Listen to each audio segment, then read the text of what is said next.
Let's talk about the war today. 100,000 people dead.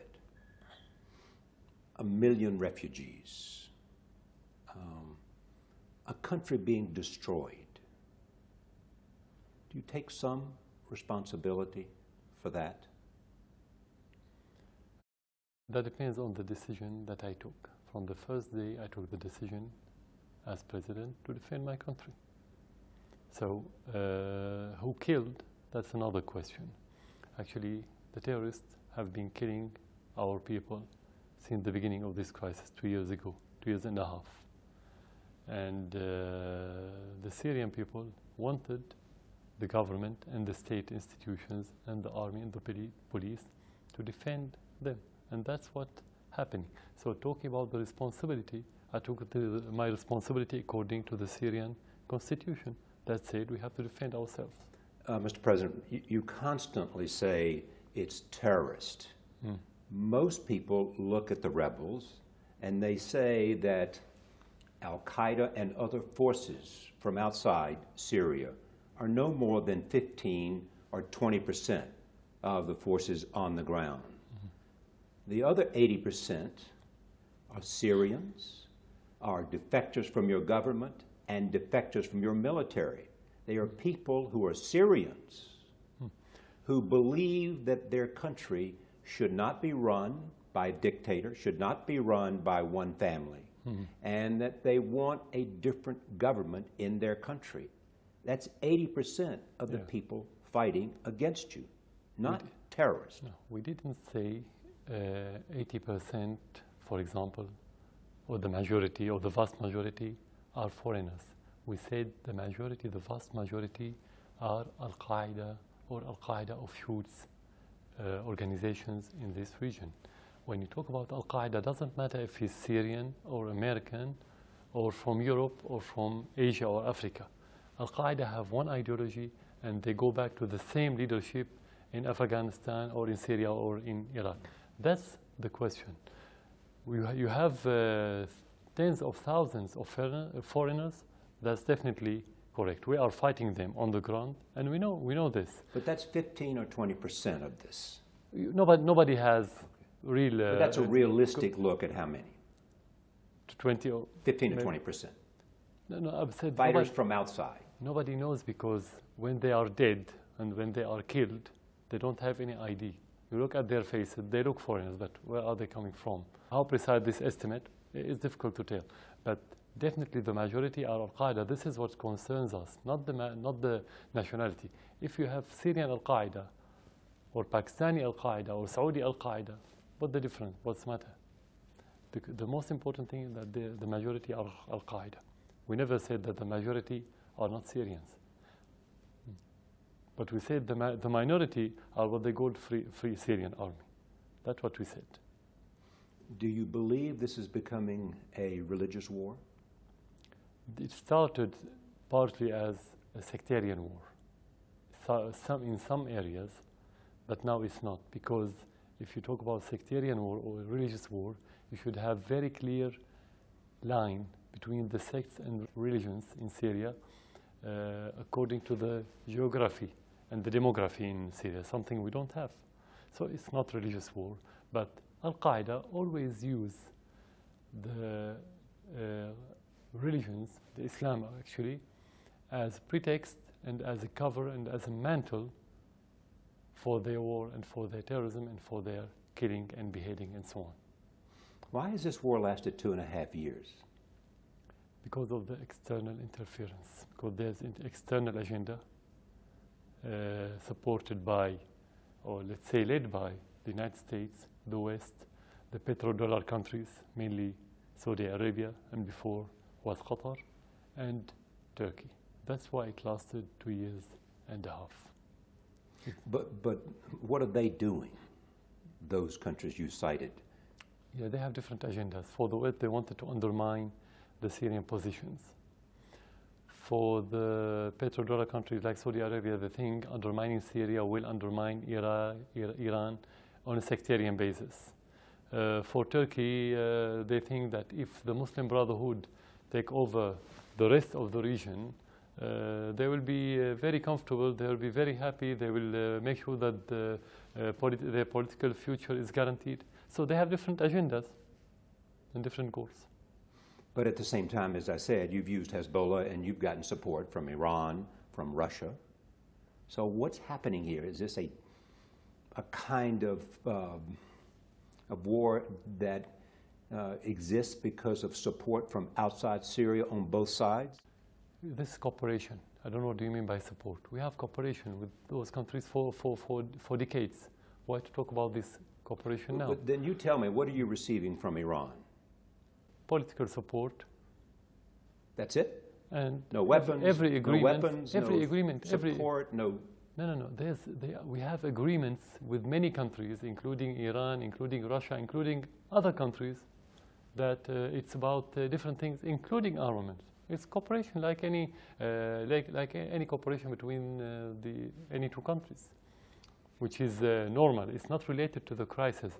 You don't call it support. You call it because you pay money for what you get. So you don't call it support. It's cooperation. Call it whatever you want. But the word support is not precise.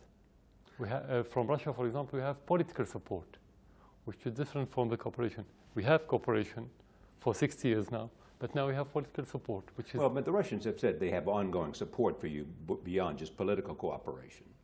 I mean, they have treaties that existed with Syria. Exactly. And they provided all kinds of defensive weapons. Yeah, you said the treaties, and you said, and the official, the Russian official said, we have not agreements, contracts that we have to fulfill. And those contracts, like any country, you buy armaments, you buy anything you want. But do you believe this has become a conflict of Sunni versus Shia? No, not yet. It's in the mind of the Saudis, in the minds of the Wahhabis. In the minds of the Iranians? No.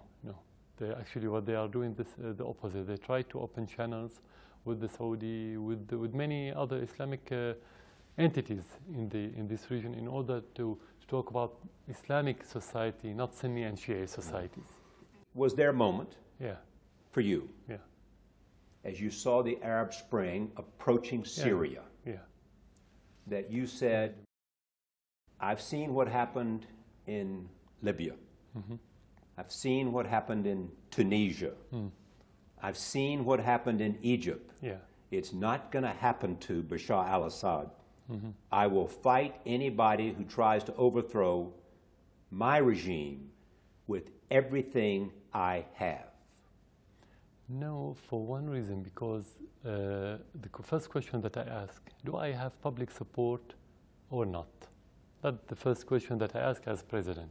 If I don't have the public support, whether there's what's the so-called Arab Spring, it's not spring anyway, but whether we have this or we don't, if you don't have public support, you have to quit. You have to leave. If you have public support in any circumstances, you have to stay.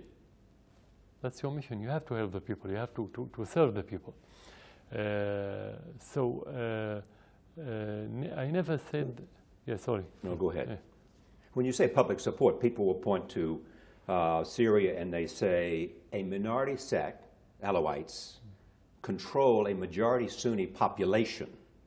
And it's a dictatorship, and they do it because of force of their own instruments of power.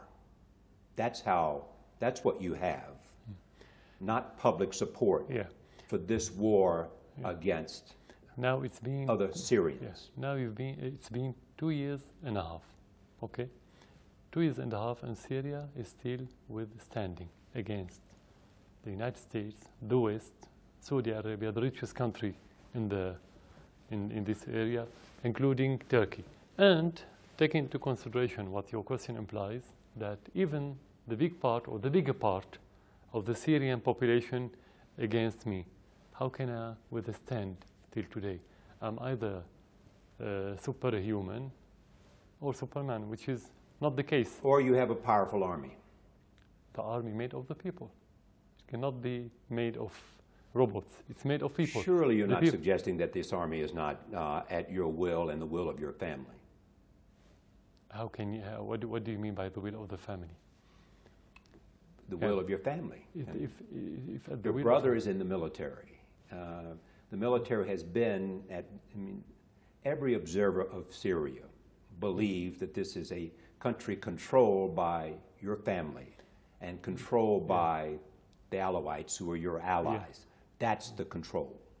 If that situation is correct, what you're mentioning, we wouldn't have withstand 40 years and a half.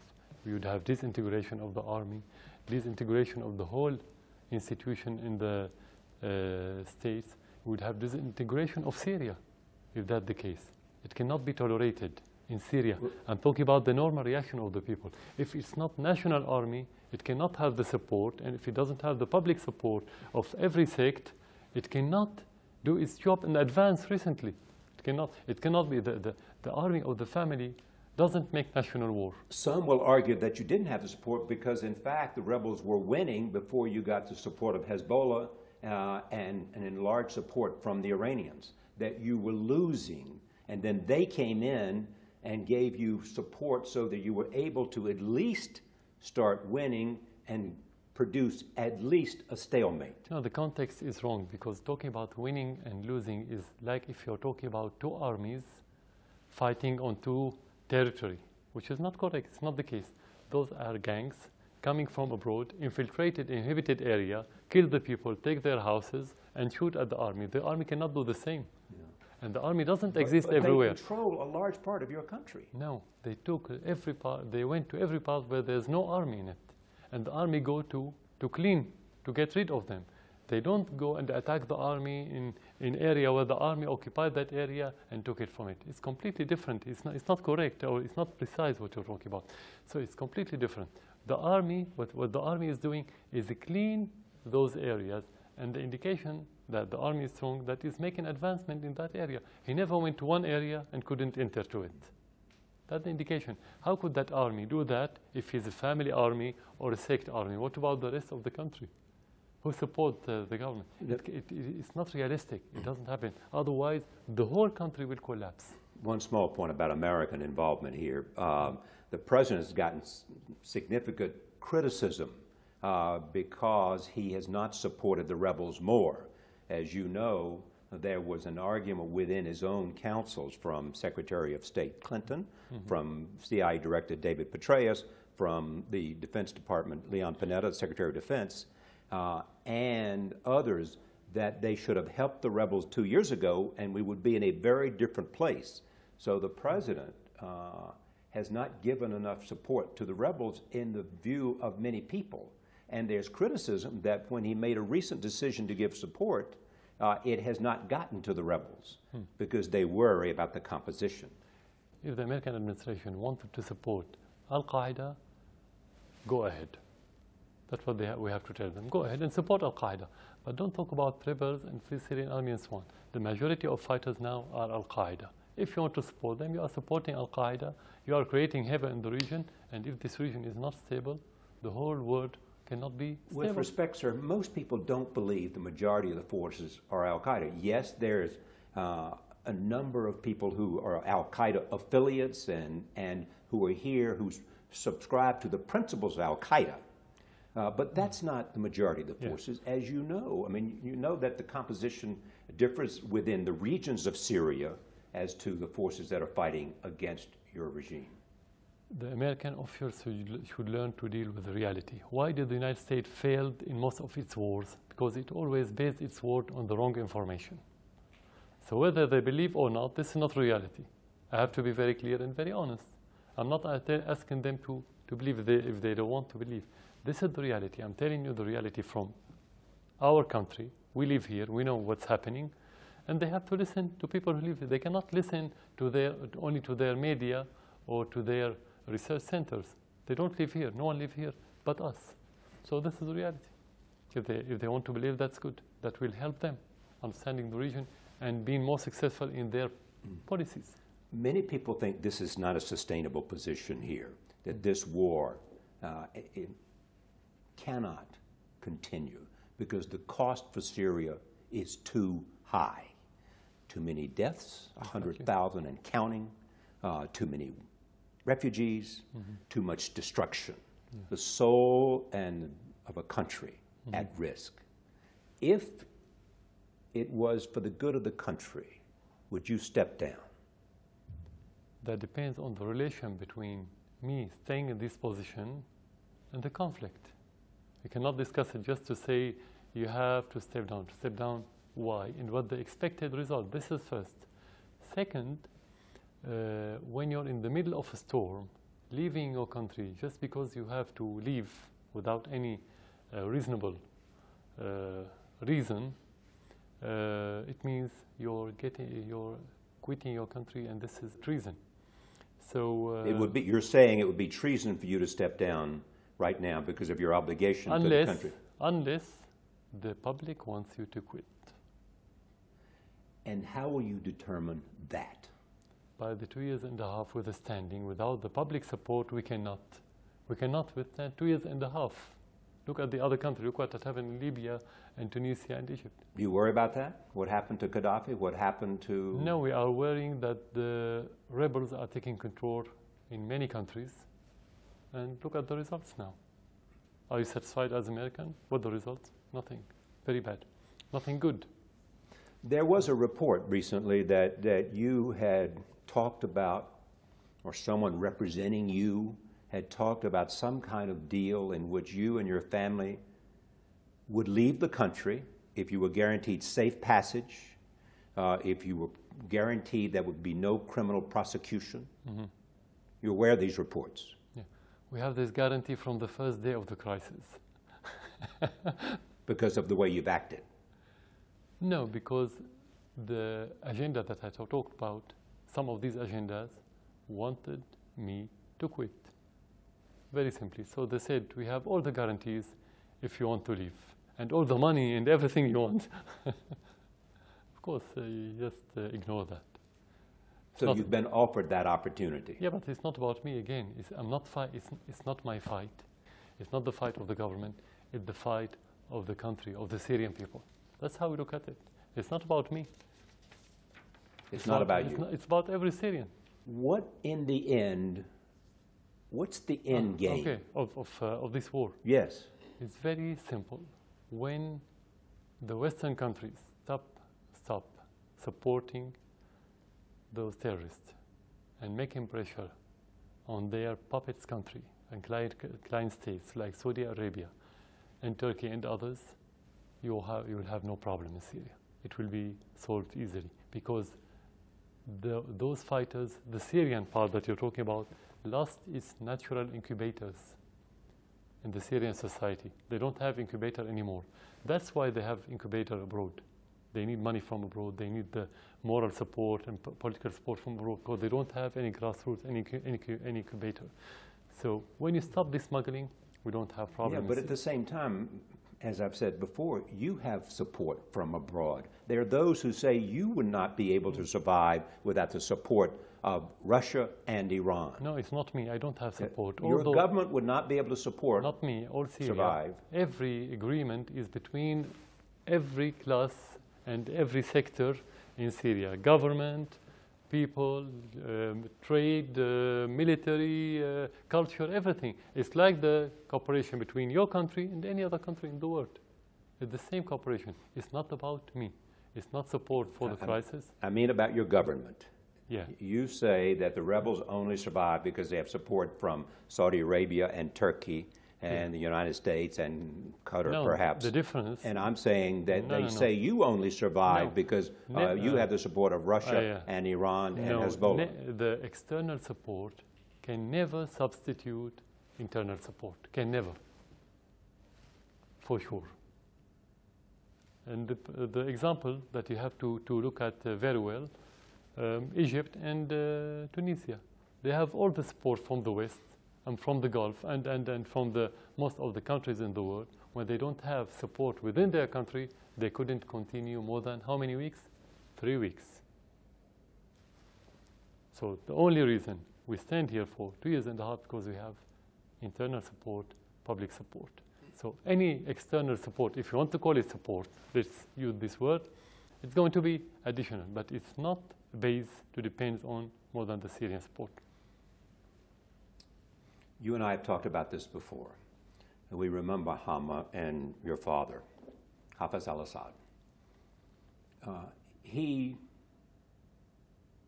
ruthlessly set out to eliminate the Muslim Brotherhood. Are you simply being your father's son here? I don't know what you mean by ruthlessly. Because you know what happened at Hama? I've never heard the war, a soft war. Have you heard about soft war? There's no soft war. War is a war. Any war is ruthless. And when you fight terrorists, you fight them like any other war. So the lessons you have here are the lessons you've learned from your father and what he did in Hama, and which it is said influenced you greatly. It said what? Sorry? It is said that what your father did at Hama influenced you greatly in terms of your understanding of what you have to do. The question, what would you do as American if the terrorists invading your country from different areas and started killing tens of thousands of Americans? You keep saying he's a terrorist, but in fact it is a popular revolution, people believe, against you that was part of the Arab Spring that influenced so many other countries. Revolution should be Syrian, cannot be a revolution imported from abroad. But it didn't start from abroad, it started here. Yeah, those people that started here, they support the government now against those rebels. That's what you don't know. You don't know as an American, you don't know as a reporter. That's why talking about what happened at the very beginning is completely different from what's happening now. It's not the same. There's very high dynamic things are changing on daily basis. So it's completely different image. Those people, though, who wanted revolution, they are cooperating with us. I'm asking you again, is it in fact you being your father's son and you believe that the only way to drive out people is to eliminate them the same way your father did? In being independent, yes. In fighting terrorism, yes. In defending the Syrian people and the country, yes. When I first interviewed you, there was talk of Bashar al-Assad. He's the hope. He's the reformer. That's not what they say anymore. Who? People who write about you, people who talk about you, people who analyze Syria and your regime. Exactly. So the hope for American is different from the hope of Syrian. For me, I should be the hope of the Syrian, not any other one, not American, neither American, neither French, or anyone in the world. I'm president to help Syrian people. So this question should start from the hope of the Syrian people. And if there's any change regarding that hope, we should ask the Syrian people, not anyone else in the world. But now they say, their words, a butcher. Comparisons to the worst dictators ever to walk on the face of the earth, comparing you to them. Using weapons that go beyond warfare. Everything they could say bad about a dictator, they're now saying about you.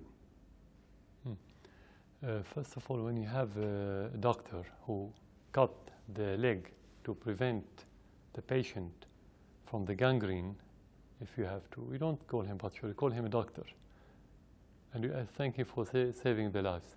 When you have terrorism, you have war. When you have war, you always have innocent lives that could be the victim of any war. So you cannot talk about. We don't have to discuss what the image in the West before discussing the image within Syria. That's the question. It's just not the West. I mean, it's the East and it's the Middle East, and I mean, you know, the eyes of the world have been on Syria. We have seen atrocities on both sides, but on your side as well. They have seen brutality by a dictator that they say so we have puts you in a category with the worst. Yeah. So we have to allow the terrorists to come and kill the Syrians and destroy the country much, much more. This is where you can be a good president. That's what you imply. But you can't allow the idea that there is opposition to your government from within Syria. That is not possible for you to imagine. To imagine that we have opposition? Yes. We have it, and you can go and meet with them. We have some of them within the government. We have some of them outside the government. They are opposition. We have it. But those are the people who've been fighting against you. Opposition is different from terrorism. Opposition is a political movement. Opposition doesn't mean to take armament and kill people and destroy everything. Do you call the people in Los Angeles in the 90s, do you call them rebels or opposition? What would the British call the rebels less than 2 years ago in London? Did they call them opposition or rebels? Why should we call them opposition? They are rebels. They are not rebels even. They are terrorists. They are behaving is opposition, opposing country or government by behaving, by barbecuing head, by eating the hearts of your victim. Is that opposition? What do you call the people who attacked the 2011th of September? Opposition?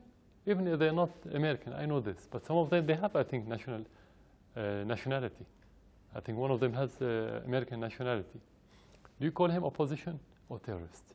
Why should you use a term in the United States and England and maybe other countries and use another term in Syria? This is double standard that we don't accept. I once asked you what you feared the most, and you said the end of Syria as a secular state. Yeah. Is that end already here? According to what we've been seeing recently in the area where the terrorists control, where they ban people from going to schools, ban young men from shaving their beards, and women have to wear, to be covered from top to toes, from head to toes. And let's say, in brief, they leave the Taliban style in Afghanistan, completely the same style. With the time, yes, we can be worried because the secular state should reflect secular society. And this secular society, with the time, if you don't get rid of those terrorists and this extremism and the Wahhabi style, of course, it will influence at least the new and the coming generations. So and we don't say that we don't have it. We're still secular in Syria. But with the time, this secularism will be eroding. Mr. President, thank you for allowing us to have a conversation about Syria and in war that is within, as well as the future of the country. Thank you. Thank you for coming to Syria.